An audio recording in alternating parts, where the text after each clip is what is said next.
Romeo in Vienna. Paul Kaufman's remarkable journey begins in 1999 following the death of his mother. She lived in a small town south of France. After traveling there and going through her belongings, So here's my office. he would find a key.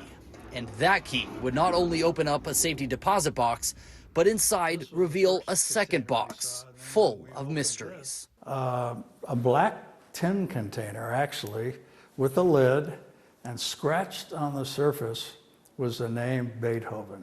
Inside, wrapped in tissue, were fragments of a skull, thought to belong to one of the greatest composers the world has ever known.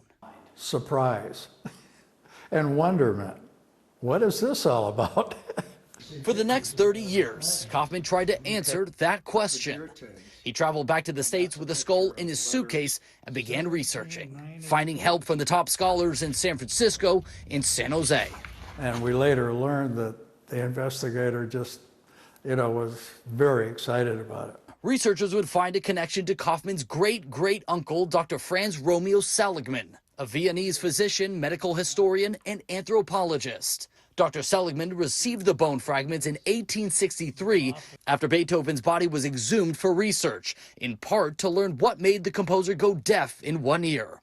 But technology was limited at the time, and research went cold. And it's then handed down over all these 170 years to me as the only survivor in the family. Just in the past week, Kaufman traveled to the Medical University of Vienna to return the fragments as a donation. They're now known as the Seligman fragments. And how great was that?